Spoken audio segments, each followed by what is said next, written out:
Dear students, आज हम फिर से एक बॉयलर ट्रबल डिस्कस करेंगे। अपने प्रीवियस लेक्चर में हम स्केल एंड स्लज फॉर्मेशन और प्राइमिंग एंड फोमिंग डिस्कस कर चुके हैं। In today's lecture we are going to discuss about boiler corrosion. So before we start with this boiler corrosion, first we have to know about the corrosion. What is corrosion? So corrosion is a simple chemical process which disintegrate or deteriorate metals. Corrosion metal को deteriorate करने वाली एक process है. corrosion की वजह से metals का disintegration होता है. तो जब भी किसी chemical attack की वजह से या किसी केमिकल प्रोसेस की वजह से मेटल्स का डिटेरियोरेशन होता है तो उस प्रोसेस को हम कहते हैं कोरोजन. यहाँ पर हम बात कर रहे हैं बॉयलर कोरोजन, मतलब यहाँ पर कोरोजन किसका होगा? बॉयलर का. बॉयलर भी मेटल से बना होता है और जब बॉयलर मेटल में डिसइंटीग्रेशन होता है, डिके होता है या बॉयलर मेटल डिटेरियोरेट होता है तो उस प्रोसेस को हम क्या बोलते हैं? Boiler corrosion.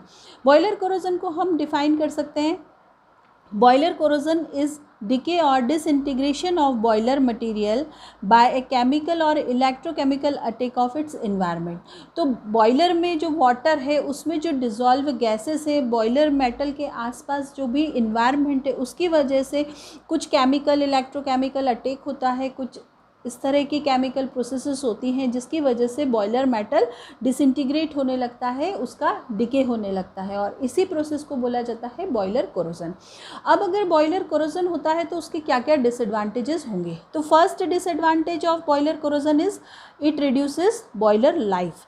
क्योंकि मेटल डिसइंटीग्रेट हो रहा है, मेटल डिटेरियोरेट हो रहा है, मेटल डिके हो रहा है तो ये बॉयलर की लाइफ को रिड्यूस करता है क्योंकि कोई भी डिटेरियोरेट मेटल बहुत लंबे समय तक यूजेबल फॉर्म में नहीं रह पाएगा.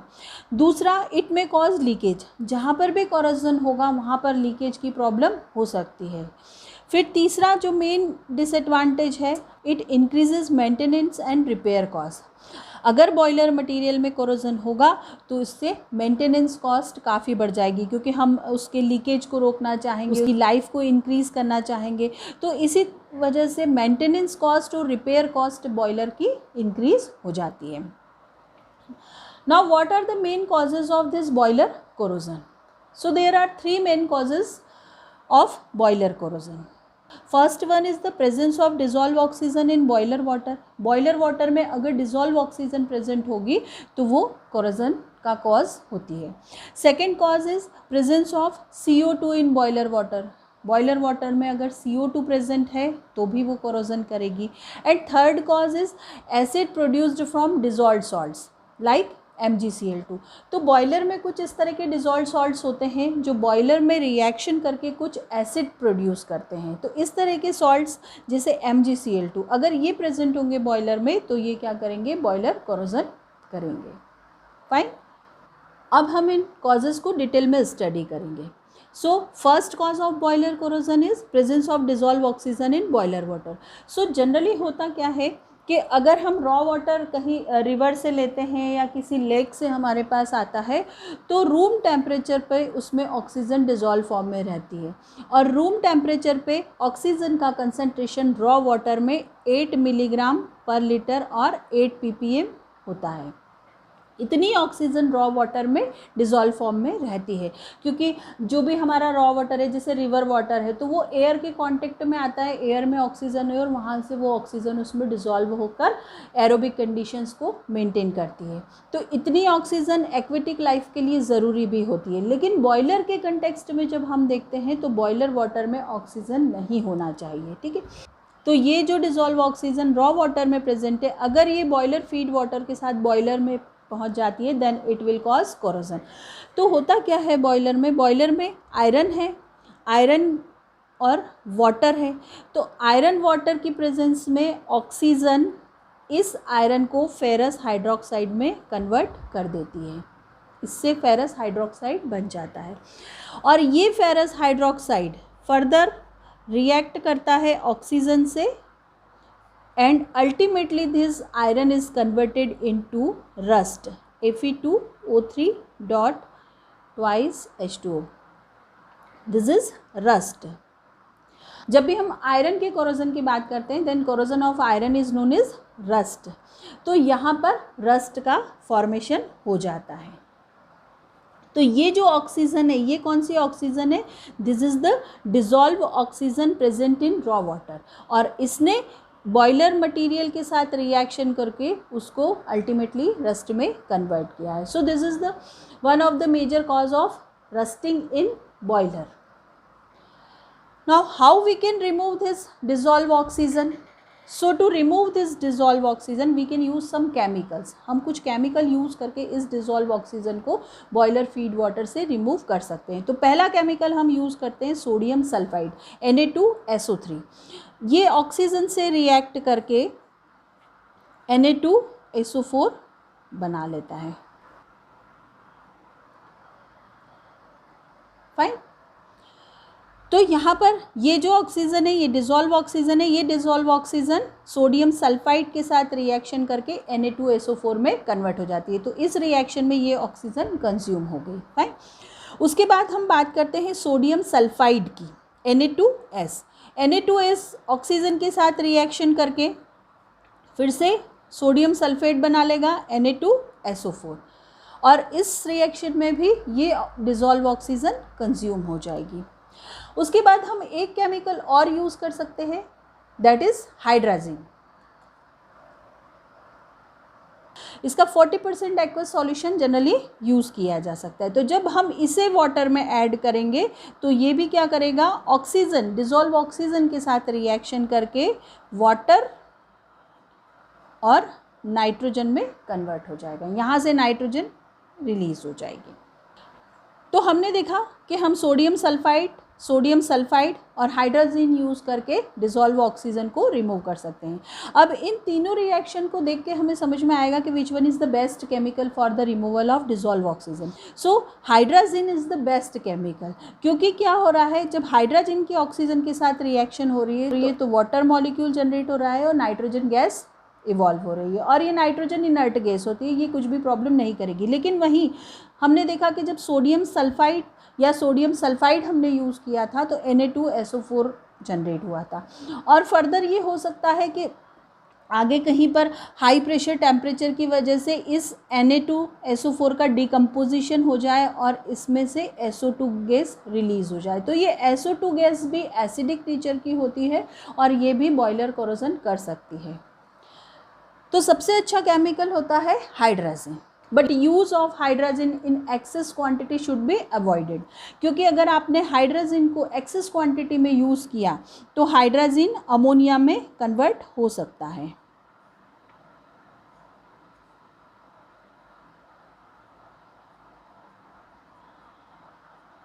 इस तरह से, और ये अमोनिया बॉयलर के लिए प्रॉब्लमेटिक हो सकती है. दूसरा, हाइड्रोजन के साथ एक और प्रॉब्लम होता है, इसकी हाई कॉस्ट. इसकी कॉस्ट थोड़ी हाई होती है. तो अगर हम हाइड्रोजन का यूज़ लिमिटेड क्वांटिटी में करते हैं then hydrogen is the best chemical for the removal of dissolve oxygen from boiler feed water. Fine. Now second method which can be used for removal of dissolved oxygen is by mechanical deaeration. और ये जो mechanical डीएरेशन method है ये हम oxygen, CO2 या कोई और दूसरी गैस भी अगर बॉयलर फीड वाटर में प्रेजेंट है उसके रिमूवल के लिए यूज़ कर सकते हैं. तो इसीलिए इसे हम बोल रहे हैं डीएरेशन मेथड. फाइन. तो ये एक डीएरेटर है. ये सिंपल एक मेटेलिक टावर होता है जिसमें अंदर की तरफ परफोरेटेड प्लेट्स लगी होती हैं. ये कुछ इस तरह की यहाँ पर प्लेट्स अरेंजमेंट होता है और इन पे कुछ छोटे छोटे से होल्स बने होते हैं. उसके बाद इसमें आउटर साइड में स्टीम जैकेट होता है. स्टीम जैकेट में स्टीम फ्लो होता है और इस स्टीम के थ्रू इसमें अंदर की तरफ हाई टेम्परेचर मेंटेन किया जाता है. ये सिस्टम एक वैक्यूम पंप से अटैच होता है जिससे हम यहाँ पर प्रेशर को रिड्यूस करते हैं. तो इस पूरे सिस्टम में हाई टेम्परेचर मेंटेन किया जाता है और low pressure. So we maintain high temperature and low pressure. अब देखिए, जब भी टेम्परेचर हाई होता है और प्रेशर लो होता है तो गैसेस की सॉल्युबिलिटी डिक्रीज़ हो जाती है. तो यहाँ पर जैसे ही आप फीड वाटर देंगे, this feed water contains gases. इसमें गैसेस है. इस फीड वाटर को आपने इस पर स्प्रिंकल किया, तो ये स्प्रिंकल होके इन प्लेट्स पे जाएगा और इन प्लेट्स की वजह से यहाँ पर सरफेस एरिया काफ़ी इंक्रीज़ हो जाता है, तो वाटर पूरे इन प्लेट्स पर फ्लो होगा। अब यहाँ पर टेम्परेचर हाई मेंटेन कर रखा है हमने स्टीम जैकेट के थ्रू और वैक्यूम पंप के थ्रू प्रेशर रिड्यूस कर रखा है, तो इस फीड वाटर में जितनी भी गैसेस होंगी वो सारी की सारी इसमें से एस्केप आउट होने लग जाएंगी और ultimately you will get deaerated water. यहाँ से आपको डीएरेटेड वाटर मिल जाएगा। तो ये जो वाटर मिलेगा दिस इज़ फ्री फ्रॉम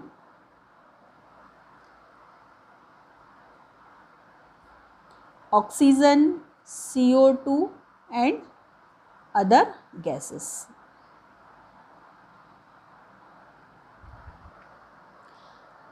तो इस तरह से हम मैकेनिकल डीएरेटर यूज़ करके वाटर का डीएरेशन कर सकते हैं, जिससे हम उसमें जितनी भी गैसेस डिज़ोल्व हैं उनको रिमूव कर सकते हैं।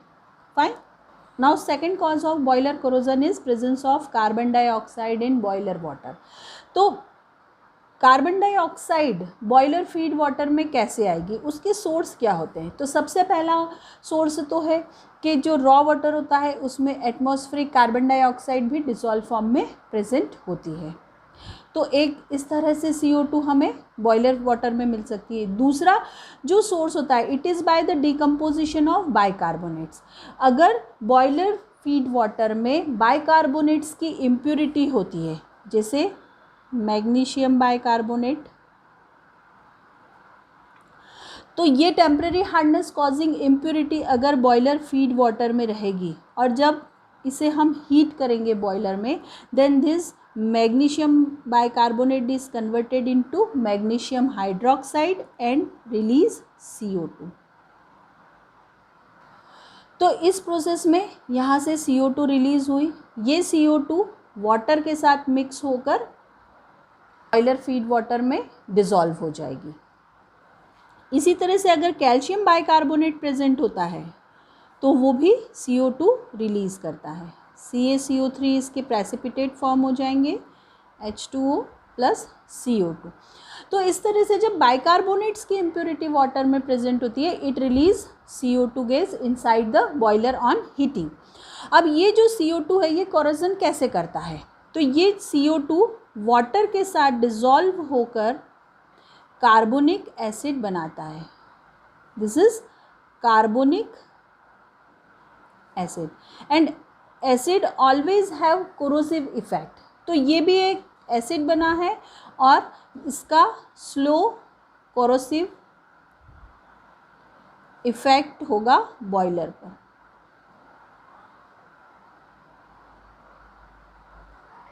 तो इस वजह से अगर CO2 बॉयलर फीड वाटर में प्रेजेंट होगी तो वो क्या करेगी? कोरोजन करेगी। अब how we can remove this CO2? तो एक मेथड हमने देखा मैकेनिकल डीएरेशन, जो कि ऑक्सीजन के केस में हमने डिस्कस किया था। सेम मेथड आप CO2 के लिए यूज़ कर सकते हैं या किसी दूसरी गैस के लिए भी यूज़ कर सकते हैं। Second, we can use limestone for the removal of carbon dioxide from boiler water. तो limestone means calcium carbonate CaCO3। तो अगर हम बॉयलर फीड वाटर को कैल्शियम कार्बोनेट के थ्रू पास करते हैं, then this calcium carbonate react with dissolved CO2 and convert into calcium bicarbonate. So this method can be used for removal of CO2, but this method increase temporary hardness in boiler water. Now next chemical is ammonium hydroxide, which can be used for removal of carbon dioxide from boiler water. We can use ammonium hydroxide or ammonia also. So when we use ammonium hydroxide, then this ammonium hydroxide react with this dissolved CO2 and convert this into ammonium carbonate.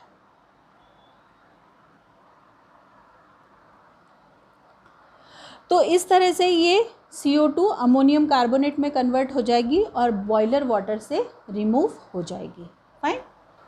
अगर हम limited quantity में ammonia का use करते हैं तब भी ammonia carbon dioxide water से react करके अमोनियम कार्बोनेट में कन्वर्ट हो जाएगा और इस तरह से बॉयलर वाटर से CO2 रिमूव हो जाएगी. Fine. Now next cause of boiler corrosion is presence of some dissolved salts like MgCl2 in boiler water. These dissolved salts generates acid on hydrolysis. So if MgCl2 is present in boiler feed water, then it gets hydrolyzed in boiler. इसका hydrolysis हो जाएगा और हमें मिलेगा magnesium hydroxide and HCl.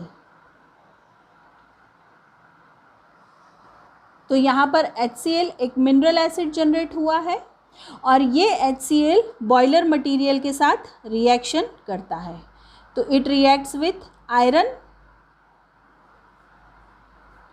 And convert this iron into FeCl2 ferrous chloride.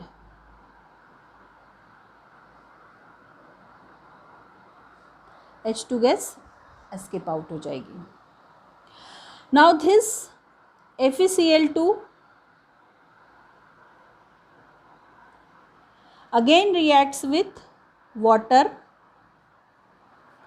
and converted into ferrous hydroxide. यहाँ पर FeCl2 ferrous hydroxide में convert हो गया है. प्लस इस रिएक्शन में HCl फिर से रीजनरेट हो गया है.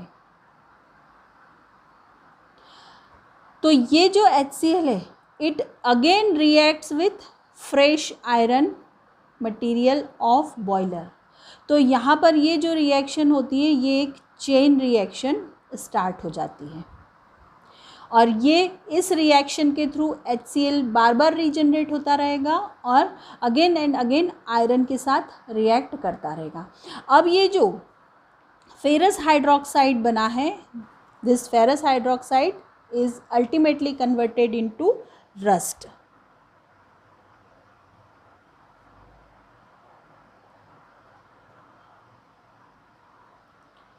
तो अगर बॉयलर फीड वाटर में MgCl2 स्मॉल क्वांटिटी में भी प्रेजेंट होता है तो ये HCl के रीजनरेशन की वजह से बहुत सारे बॉयलर मटेरियल को डिटेरियोरेट करता है और बहुत ह्यूज अमाउंट में कोरोजन वहाँ पर देखने को मिलता है. एक रिएक्शन हम सोच सकते हैं कि CaCl2 से भी जनरेट हो सकता है एसिड, तो लेकिन CaCl2 का जो हाइड्रोलिसिस होता है दिस इज एक्सोथर्मिक रिएक्शन.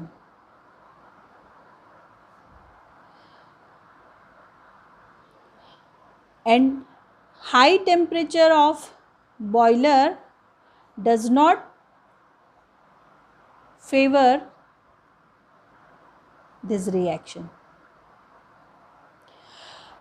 तो अगर बॉयलर में अगर CaCl2 प्रेजेंट होता है तो उसका हाइड्रोलिसिस बहुत ज़्यादा फिजिबल नहीं होता है, लेकिन वहीं अगर MgCl2 स्मॉल क्वांटिटी में भी प्रेजेंट होगा तो उसकी हाइड्रोलिसिस रिएक्शन फिजिबल होगी और वो HCl रीजनरेट करके चेन रिएक्शन स्टार्ट कर देता है. इसीलिए boiler water should be free from MgCl2 impurities. तो अब अगर हमें इन एसिड्स को जो कि रिएक्शन के थ्रू जनरेट हुए हैं इन्हें रिमूव करना है तो हमें क्या करना होगा. First we have to maintain pH of boiler water.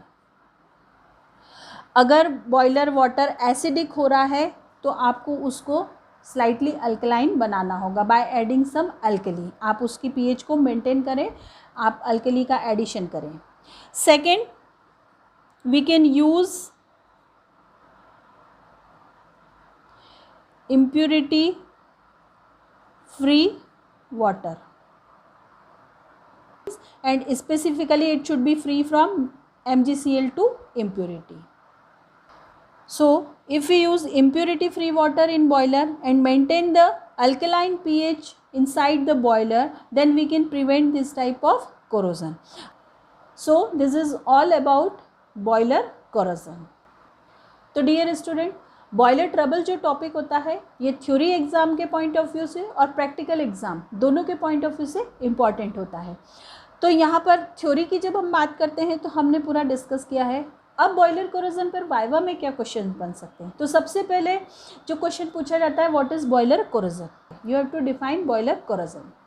Second one, what are the main causes of boiler corrosion? तो आपको कॉजेज पता होना चाहिए, presence of dissolve oxygen, presence of CO2 and acids generated from dissolved salts. ये इसके कुछ main question होते हैं और कई बार इनके रिमूवल पे कुछ क्वेश्चन पूछ लिया जाता है कि आप कौन सा केमिकल यूज़ करके ऑक्सीजन को रिमूव कर सकते हैं, कौन सा केमिकल यूज़ करके आप CO2 को रिमूव कर सकते हैं. जब आप बॉयलर मटेरियल के कोरोजन की बात कर रहे हैं तो आपको रस्ट का फॉर्मूला भी पता होना चाहिए. रॉ वाटर में ऑक्सीजन की सॉल्युबिलिटी कितनी है, इसके बारे में भी क्वेश्चन कई बार पूछ लिया जाता है. तो ये इस तरह से कुछ बेसिक क्वेश्चंस हैं जिन पे आपको ध्यान देना होता है. उसके बाद एक इम्पॉर्टेंट क्वेश्चन और बनता है, what is the permissible limit of oxygen for boiler water, for low pressure boiler and for high pressure boiler. तो जब हम लो प्रेशर की बात करते हैं, then concentration of oxygen should be less than 0.05 ppm and for high pressure boiler it should be less than 0.01 ppm. So this is the limit for oxygen in boiler feed water. तो student, आज हमने discuss किया boiler corrosion. अगर आपको ये video अच्छा लगा है तो लाइक कीजिएगा, शेयर कीजिएगा और मेरे चैनल इजी इंजीनियरिंग केमिस्ट्री को सब्सक्राइब कीजिएगा. इस टॉपिक से रिलेटेड आपकी कोई क्वेरी है तो आप उसे कमेंट बॉक्स में पोस्ट कर सकते हैं.